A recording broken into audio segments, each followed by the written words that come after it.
Jesu Kristu inkosi Baba. Ngibona iminwe angathi ikhombe wena. Mangisayibuka le minwe bese ngiswa izwi nje elikhulumayo ukuthi ugitshelwe yimi lona. Ngizosala nisale belokhu umkhomba ngeminwe ngoba ngiyimi eningikhombayo, anikhombi yena. Jesu Kristu.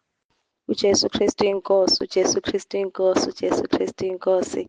Ngiyabingelela baba nomama nabazalwane bonke. Baba ngicela ukudlulisa ufakazi wami. Nginengane la ena 3 years. Le ngane le ena 3 years besoloko ikhala ithi isisu sayo sibuhlungu.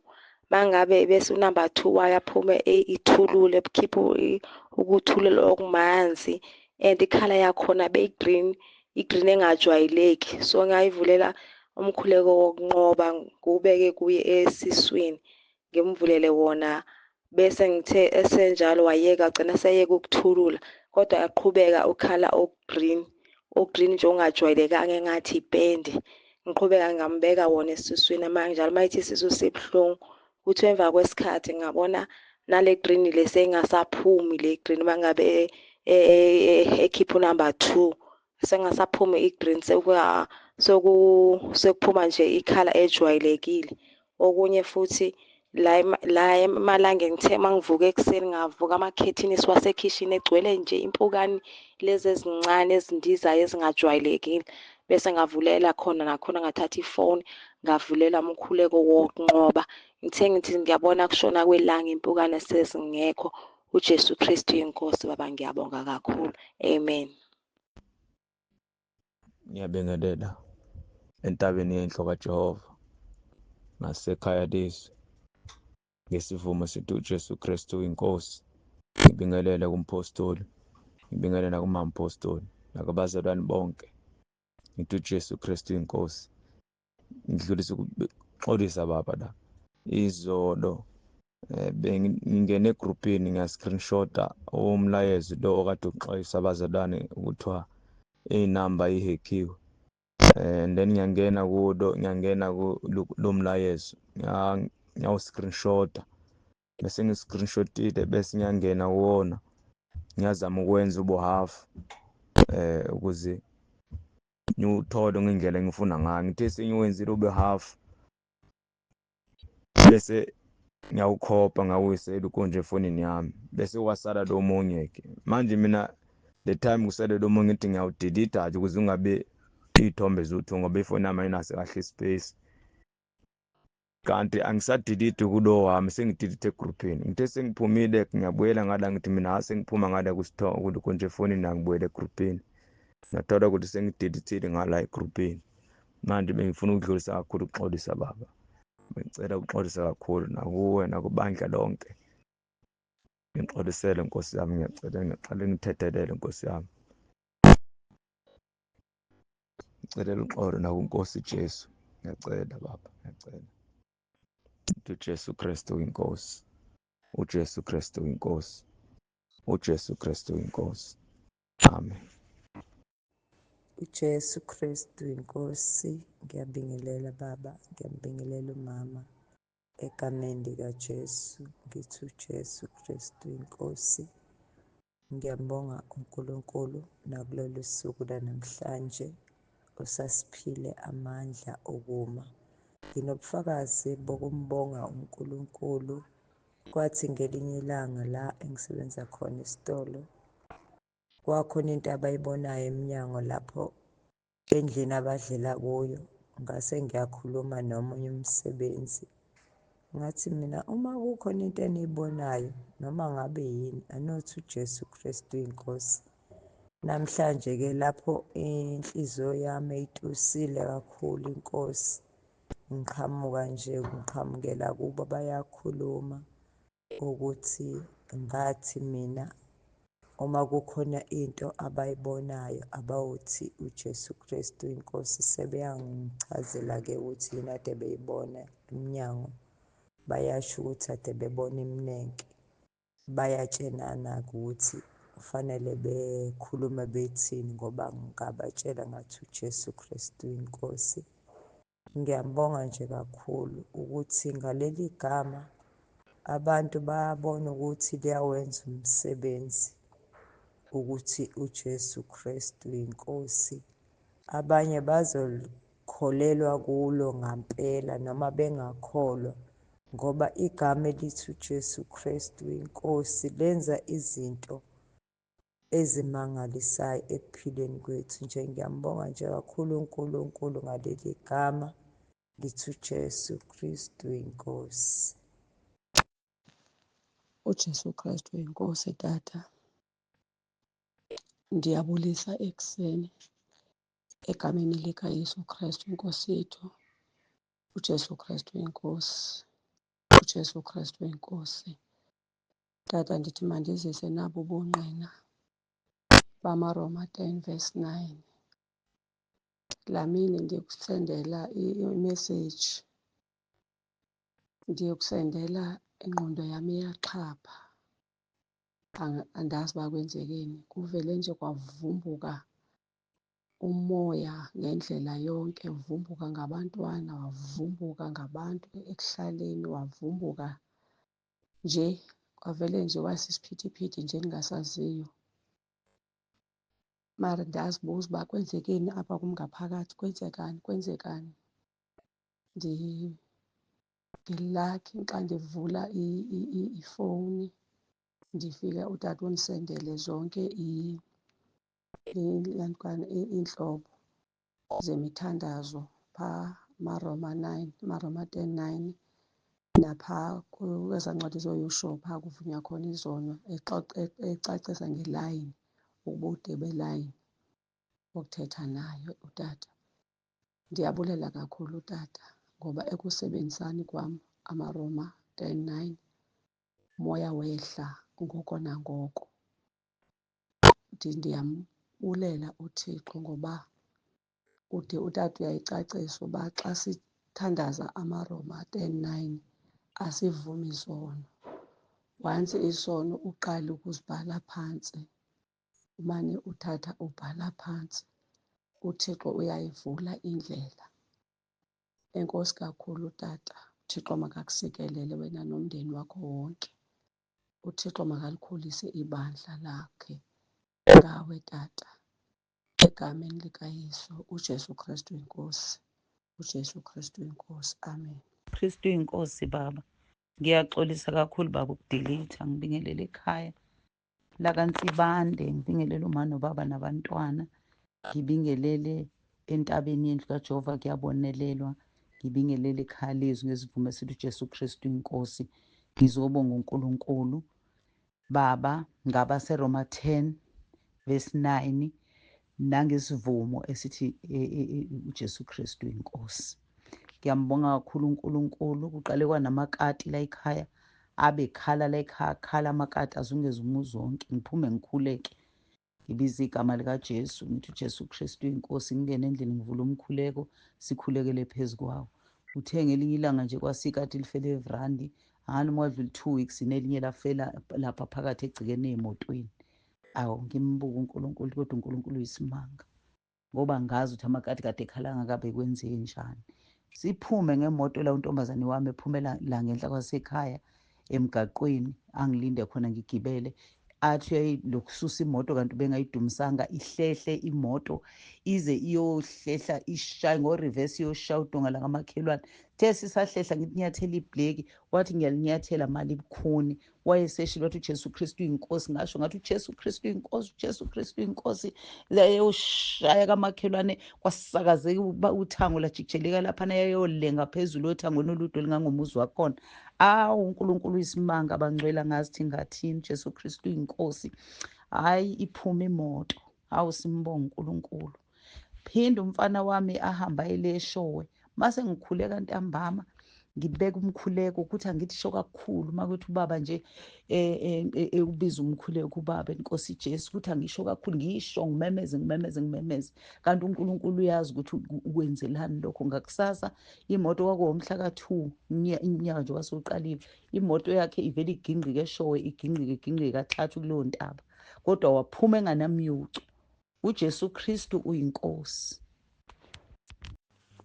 Jesu Kristu inkosi, Jesu Kristu inkosi, ngiyabingelela ekhaya lesi, ngiyabingelela entabeni enhle kaJehova kuyabonelela, ngibingelele kubabi. Ngithanda ukumbonga uNkulunkulu kakhulu empilweni yami la ngendele kona. Bengisolo ngidlulisile inkonzo yokuvuma-tono, kodwa bekunesono lesolo singakalungiseki, isano sagezi. Ngikhala phambi kwaNkulunkulu ngoba ngasivuma, ngitshela nababa, wangithembisa baba wathi uNkulunkulu utoyidala indlela, ngoba vele bekusekukhathi ekujuleni enhlitiyweni yami, vele ngingakufuni. uNkulunkulu wadala lisu njengoba uNkulunkulu wemasu kuthi ngala vele itigubhu setiyatshintshwa. Kwathiwa lesi bacale khona le phambili bathi hhayi abanandzaba ukuthi kwendekeni, nedi bafika batshintshe leti gubhu bakufakele lesisha sengikhathi nyalo, ngoba vele babona sibantu labaningi bende babrijile. Ngavele ngathi Nkosi ngiyabonga, ngathi nyalo ngafonela lo bekangendele, wabuya watolungisa. Wana bathi angitshela ukuthi hey utokhala make ngagesi, ngathi anginenzaba ngoba bengisaba kutshintsha, ngoba bekufuneka ngiyoti-reporta ngikhiphe 6,000 ukuthi ngayenda something. So nyalo ngoba vele bathi tshintsha tonke, ngathi Nkosi ngiyavuma. Uyabona nyalo angisamele ukuthi baze bafike. Bathi hayi noma mhlezi batofika kudzala ngabe solo uyachubeka udle, ngithi angisafuni vele. Ngambita watshintsha naye wathi uyazama ukungikhonvinsa ukuthi hey utokhala, ngithi anginenzaba.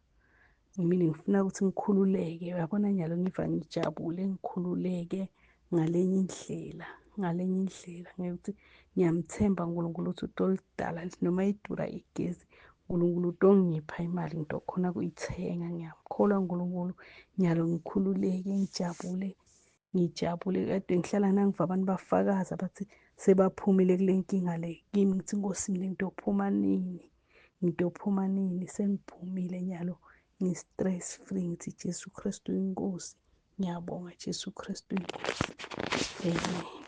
Jesu Kristu inkosi, Jesu Kristu inkosi. Ngibikela uMpostoli noma uMpostoli Ntsibande, abazali bonke ekhaya lezi, uthi uJesu Kristu inkosi. Ngiyaxosa kakhulu baba ukudilisa lapha ngenhla. Ngithanda ukudlulisa ubufakazi baba noma sebuningi, kodwa ngicela ukudlulisa lobu omkhuleko wenzakala, umkhuleko wokunqoba, indlela ongisize ngakhona last week ngizosaba ubumsomluko.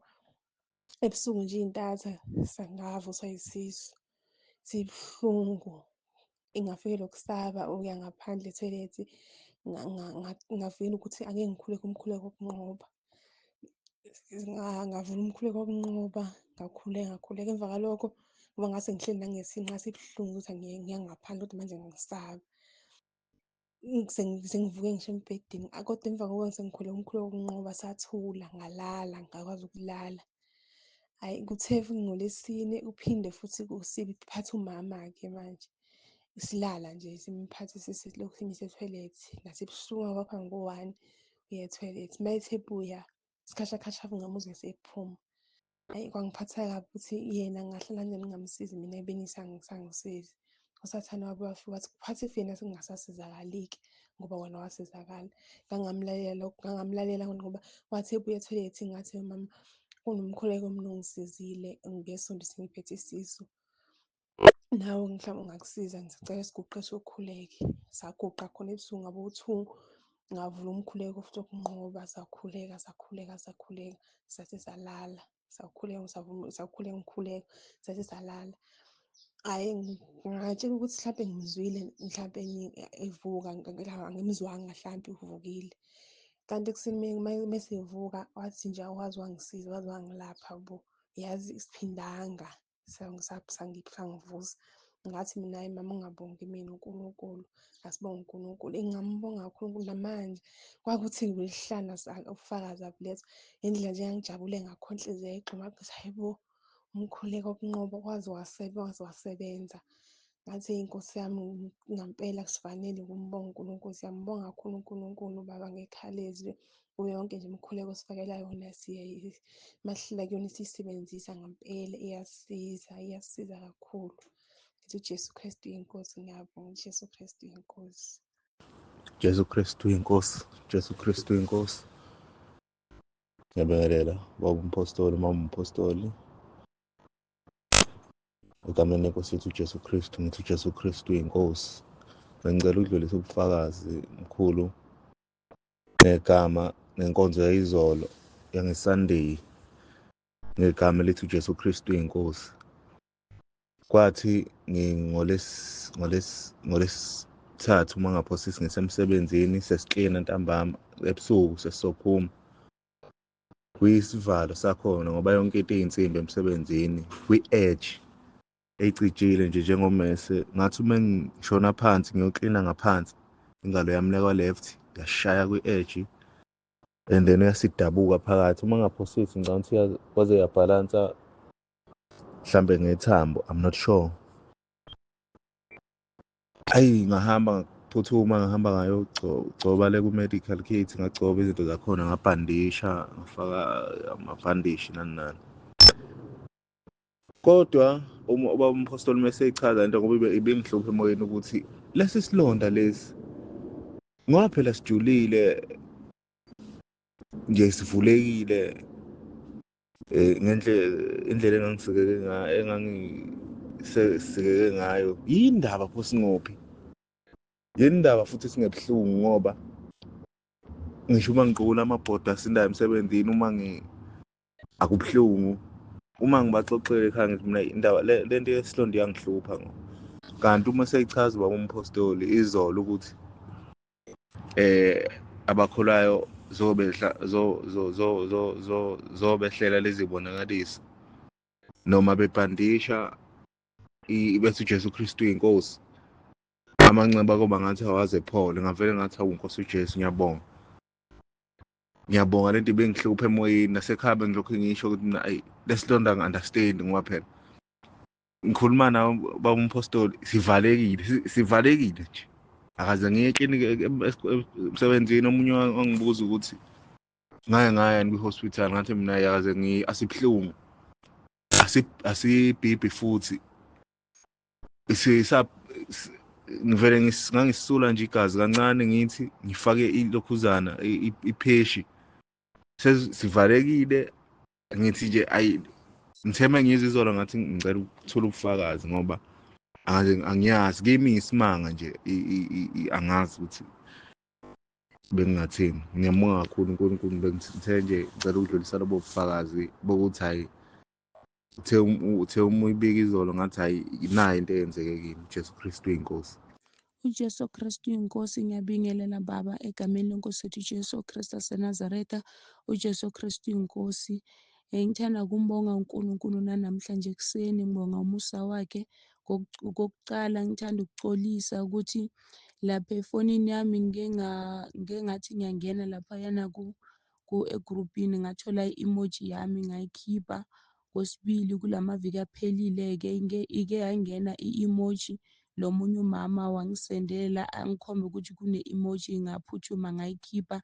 Sengiyambonga kakhulu uNkulunkulu ngalabazalwane laba abasitshelayo ukuthi asenzanga kahle. Ngiyathanda ukubabonga kakhulu, sengathi uNkulunkulu akababusisa. Ngiyaxolisa kakhulu kuwe baba noNkulunkulu ngokwenza isono sokunganakekeli. Sengithanda ukumbonga kakhulu. Ngike ngabe nenkinga mina ngazwa iy'mfundiso zebantu kulo nyaka lo ophelile. Kuthiwa amaringi awekho right ney'mpahla ezithile konke. Ngabe omunye wabo ngashisa konke iy'mpahla, ngashisa ngaze ngabulalanisha iringi yomshado awu-2 amaringi. Ngike ngakusendela baba ngithi hey nginenkinga ngoba ngayenza lezi zinto ubaba lapha ekhaya angazi. Sekwatholakala ukuthi anothise ukuthi lezi zinto azisekho. Sekwavuka umsindo la ekhaya ukuthi izinto zikuphi, amaringi emshado ukuphi konke. Sengasenda imeseji kuwe baba, wangithandazela. Ngithanda ukumbonga kakhulu ngokuthi uNkulunkulu uye wayenza indlela ngoba mina bese ngisaba kumtshela ukuthi iringi ungayibulala, konke lokho ngakwenza ngakushisa, kodwa uNkulunkulu uye wangiyenzela indlela, wangisiza kakhulu, yacazululeka indaba. Ngakhonfesa, ngavuma kubaba la ekhaya ukuthi ngiyenzeni, ngishisile iy'mpahla, ngiyibulele iringi konke, ngifake ethoyilethi ngishisile konke ngakudistroya. Ngacela uxolo kuye, wangicolela kakhulu. Ngiyathanda ukumbonga kakhulu. Isimo besibi kakhulu, kodwa ngomusa wakhe uNkulunkulu wangenzela umusa, waprotecta umshado wami, waphinda wangiprotecta, wakudlulisa konke, kwandlula konke kwahamba kahle. Ngiyabonga kakhulu Baba Mpostoli ukuthi uyasikhulekela. Ngiyabonga ney'mfundiso zala ekhaya ukuthi sikhonfese, sivume izolo noma isimo singavumi. Ngiyambonga kakhulu uNkulunkulu ngawe. Sengathi uNkulunkulu angangikwenzela ngomusa, ubufakazi buningi kakhulu ukuthi isikhathi nangokuthi ifoni bengingenayo kahle kuze ngilethe ubufakazi late. Ngiyaxolisa kakhulu. uNkulunkulu akabusise baba wami, akakubusise kakhulu. uJesu Kristu inkosi, uJesu Kristu inkosi. uJesu Kristu inkosi, uJesu Kristu inkosi. Baba, ngiyakubingelela nomndeni wakho wonke. Ngithi uJesu Kristu inkosi.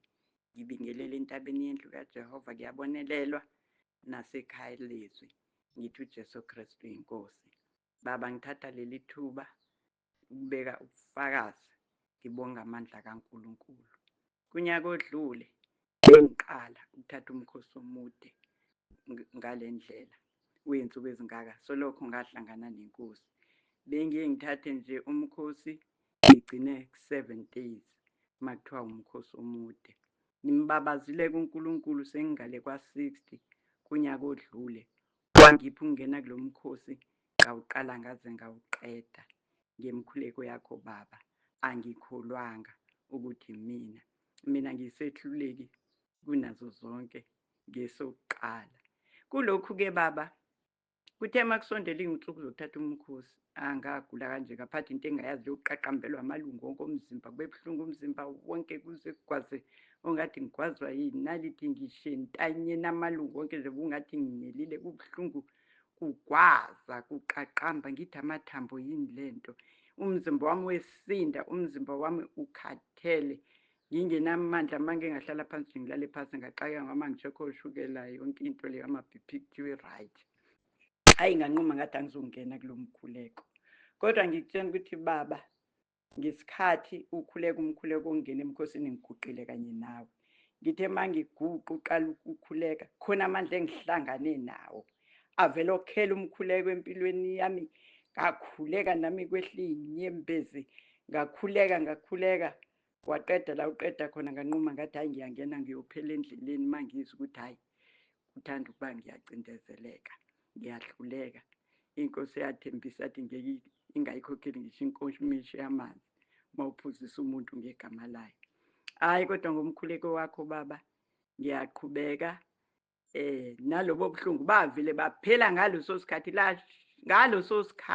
qhubeka nje, mina ngangasenalutho, ngiphila phi kuze kube namhlanje. Futhi ngiyaqhubeka emkhosini, angizwa bunzima, kuyahambeka nje, ubunzima obujwayelekile obubekezelekayo. Hhayi, ngaleyo ndlela ebengicabanga ngayo. Ngiyambonga uNkulunkulu kakhulu ngawe Baba, inkulu into ayibeke kuwena. Siyambonga ukuthi asigcobele wena, ukuthi uzosenyula, uzosibeka endaweni ephakeme, ukukholwa kwethu kuholele endaweni ephakeme ngezwi likaNkulunkulu nangamandla kaNkulunkulu. Hhayi, ngimbonile uNkulunkulu, ngithi uNkulunkulu akubusise, akwenzele konke okuhle, akubhansele nongokuthi ungene ezulwini. uJesu Kristu inkosi, uJesu Kristu inkosi.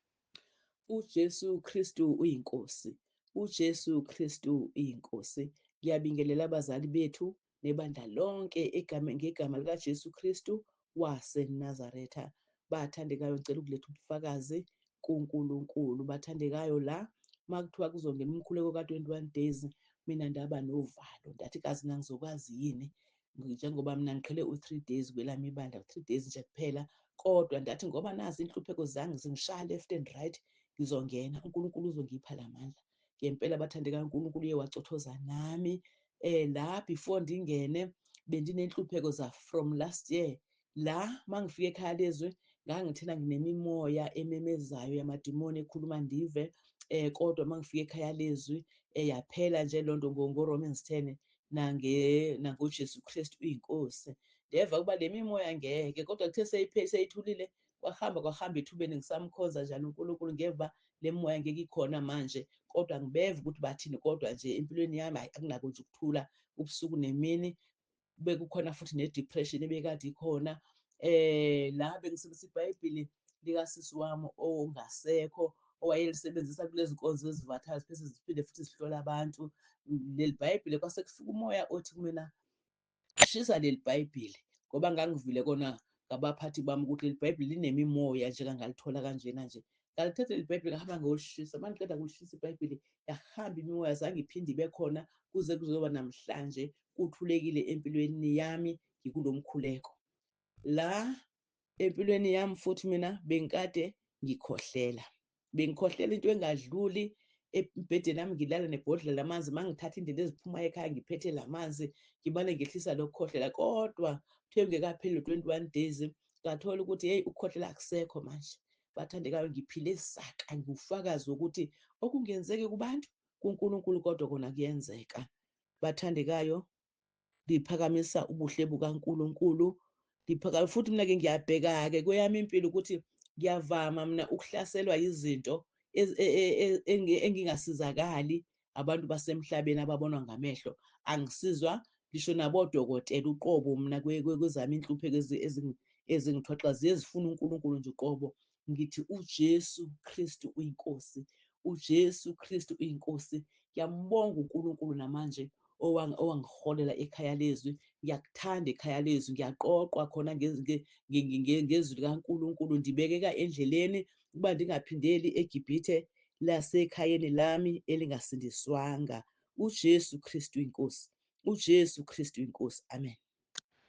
Jesu Kristu inkosi Baba, Jesu Kristu inkosi. Ngibingelela ubaba nomama ekhaya lezwi entabeni likaJehova. Kuyabonelela, ngizobonga uNkulunkulu nje ngencwadi yeZaga 3:5, themba kuJehova ngayo yonke inhliziyo yakho, kuthi unganciki wakho ukuqonda, umazisene endleleni zakho zonke. So Baba, ngiyambonga kakhulu uNkulunkulu ngawe ukusilethela wena emhlabeni, uzosifundisa, uzosiqondisa ngezwi likaNkulunkulu, uzosondla usuku nosuku. Baba, ngiyambonga uNkulunkulu kakhulu, ngiyambonga uNkulunkulu. Ngiyaphila sukela nje emkhosini wonyaka ophilile, wangelapha amathambo, ngaphila, ngiyalima. Abantu bayakhala, omakhelwane bami, inyoni ziyadla ummbila. Owami ngowesibili lona odliwayo manje, iy'nyoni aziwodli ngoba ngangena phakathi uma ngiqeda ukusebenza, mangifika ngithandaze, mase ngiphuma ngithi uJesu Kristu uyinkosi. Nkosi, ngishiya wena la kulabantu abantshontshayo kuleli zwe lakithi. Bayangena-ke ensimini beyithathela, kodwa bakaze bengene bentshontshe ummbila wami, futhi ney'nyoni aziwudli. Ngiyambonga kakhulu uNkulunkulu Baba ngawe ukuthi uvume ukugitshelwa, uvume ukuthunywa, uzosebenzela thina. Sikhuba usuku nosuku, senza ama-mistake usuku nosuku, kodwa uyasibekezelela. Ngiyabonga kakhulu uNkulunkulu Baba ngawe. Ngibonga nokuphila nje kakhulu. Nangesonto eliphelile ngike ngahlaselwa zinyawo nje, ishisa kabi. Ngathatha umkhuleko kaRoma 10:9 ngawubeka enyaweni lukaJanuwari, wakhuleka Baba, ngakulandela emva kwakho wakhuleka. Ngabonga uNkulunkulu emva kwakho kwalo mkhuleko ngaphinda ngavulela umkhuleko wokunqoba, umkhuleko kaJuni ngawubeke khona enyaweni, wakhuleka Baba. Ngaqeda ngavele ngakholwa ukuthi sengiphilile, zavele zathula iy'nyawo. Kusukela lapho nje iy'nyawo zami ukushisa ayisashisi. Ngiyambonga kakhulu uNkulunkulu Baba ngawe, siyabonga kakhulu. Noma sihlezi endleleni sifaka ama-emoji, ngiyazi ukuthi amanye afakeka ngephutha, njengakimi nje ngawafaka ngephutha, kodwa nje kwabanye abantu bawafaka ngamabomu. Okwanamhlanje-ke cha, ngibone ngempela ukuthi kukhona abawafaka ngenhloso, angeke ukuthi ukukhuluma ngawo bese kuvela imilomo ebomvu. So uSathane Baba uyakushalenja, uSathane ufuna ukubona ukuthi uzokwazi ukumnqoba ngalama-emoji, mhlawumbe uyogcina sowuthukana, mhlawumbe ugcina sowunjani. Mana nje Baba, mana nje isibindi, ukholwe wazi ukuthi sikhona somqhele wakho, sikhona singasala ababili abathathu siphume sonke, kodwa wena wenzele umsebenzi Baba kakhulu emhlabeni. uNkulunkulu akubusise Baba, kanye nomndeni wakho uphile, ukhule, uNkulunkulu akugcine, size nathi silunge. Inhliziyo yami iyamcela uNkulunkulu ukuthi ame nami, uJesu Kristu inkosi Baba, uJesu Kristu. uJesu Kristu inkosi, uJesu Kristu inkosi, uJesu Kristu inkosi. Ngiyakubingelela Baba uMphostoli uNsibande, ngibingelela uMama uMphostoli uNsibande, ngibingelela intaba yendlu kaJehova kuyabonelelwa.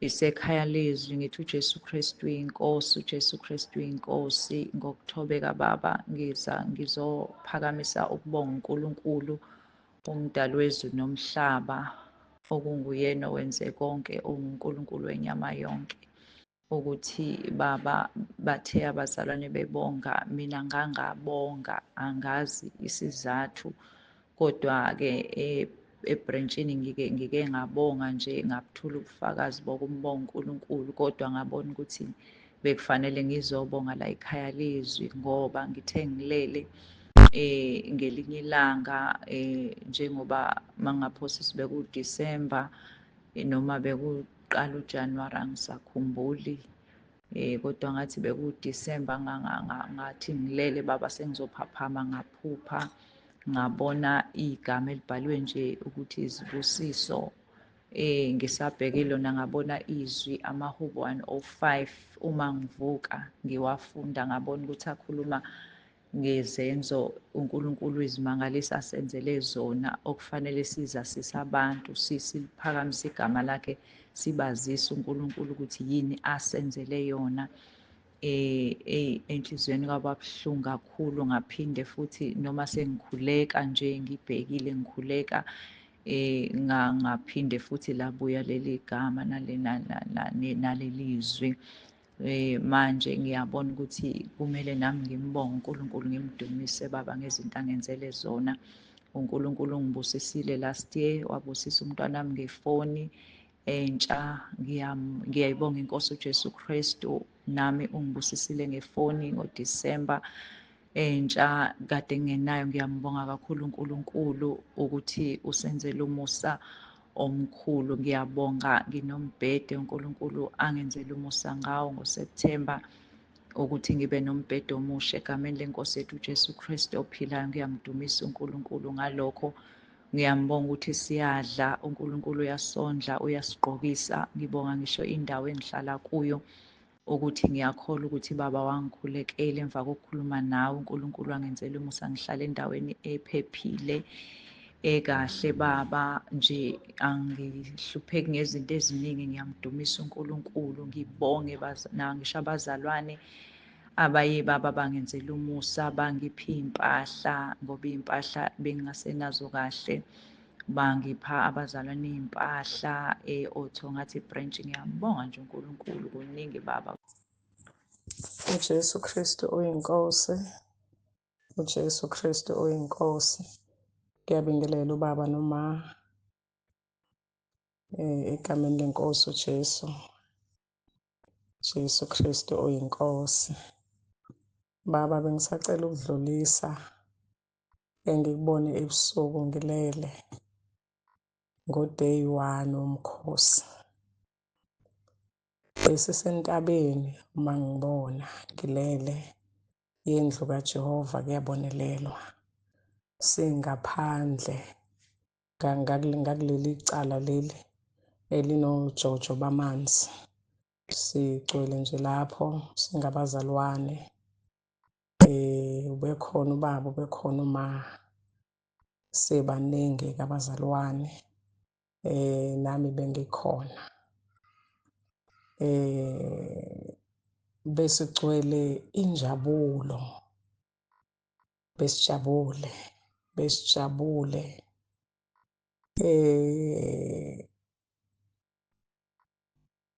Uyabona injabulo,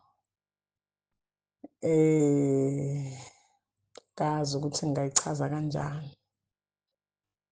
Besijabule lokhu kokuthi ubuso bethu sonke besilaphayana bebukhazimula. Ngibe sengisuswa ngaleso sikhathi, ngamiswa ngemumva kwabazalwane. Ngakubuka-ke kahle konke, ngabubuka ubuso babazalwane bukhazimula, bejabula abazalwane. babe sebesuka abazalwane, umzalwane nomzalwane esuke eya komunye umzalwane. Njengokuthi siyabingelelana, bekuyileso sikhathi engathi nje abazalwane bayabingelelana. Bajabule, bayakhazimula. Eyi, uma ngabe umzalwane efika kumzalwane, ubefike ame ambuke, ubone ukuthi khona kushoyo, kodwa amazwi abevinjiwe, ungawuzwa umsindo wokuthi uthini. Ngaleso sikhathi umzalwane uma efika kumzalwane, kimi ngaphakathi bengizwa ukuthi uthi uJesu Kristu uyinkosi. Ngaleso sikhathi emlonyeni womzalwane kuphume umlilo oyigolide, umzalwane nomzalwane. Bese ngesikhathi bekhipha isandla sokuxhawula, umzalwane nomzalwane ekhipha isandla uxhawula umzalwane omunye. Esandleni somzalwane nomzalwane bephuma umlilo oyigolide. Ngikubuke bazalwane lokho ebengikhonjiswa khona, ngimangele futhi nginokuthuka. Kuthe kusenjalo ubaba wamemeza la abemkhona, uBaMtsibande wamemeza wathi, hlezi. Uma ngabe ememeza ngathuka, kimi ngaphakathi ngathi, kanti uyangibona. Ngasho kanjalo kodwa kungazwakali ngisho kimi ngaphakathi. Ngasabela futhi. Uma ngabe ngisabela noma ubaba ememeza akuzwakali umsindo ukuthi uyangimemeza, kodwa mina ngezwa. Futhi nami noma ngisabela ngisuka ngiya kubaba, akuzwakali ukuthi ngithi baba. Ngizwa kimi ngaphakathi ukuthi ngithi baba, ngiyasabela. Eduze kababa bekumi ubaba uZulu nobaba uMthemba, bebeme eduze kababa. Uma ngifika ngizwe kimi ukuthi ubaba uthi uJesu Kristu uyinkosi, uyangibingelela, kodwa izwi lingazwakali ngoba amazwi abengazwakaliswa umsindo wawo. Ngizwe kimi ngaphakathi bese ngithi nami ngalesikhathi ethi uJesu Kristu uyinkosi, ngizwa kimi ngaphakathi emlonyeni wakhe kuphume umlilo oyigolide. Nami uma ngivuma ngithi uJesu Kristu uyinkosi, kuphuma umlilo. Bese ngazuthi ngiyakhonjiswa, ngiyavezelwa nami ukuthi ngalesikhathi ngiphendula nakimi kuphuma umlilo oyigolide. Bese ubaba ekhipha isandla, ngibona ukuthi ukhipha isandla, kusho ukuthi uyangixhawula. Ngalesikhathi ekhipha isandla sokungixhawula, isandla sakhe besimbozwe umlilo oyigolide. Nami futhi uma ngikhipha isandla, isandla sami sisimbozwe umlilo oyigolide. Ngisamangele kanjalo, kuvuke umhlabelelo osecilongweni, unamba 235. Ngihlabelele ichorus lakhona elithi, ngenjabulo enkulu siyongena esangweni. Angizange ngiliqede, ngaphaphama. Uma ngiphaphama bengithuke kakhulu bazalwane, kodwa isimanga ukuthi bengijabule, injabulo engingakwazi ukuyichaza. Bengikubona konke noma sengiphapheme ebengikubona ngilele kwenzeka. uJesu Kristu uyinkosi, uJesu Kristu uyinkosi, uJesu Kristu uyinkosi.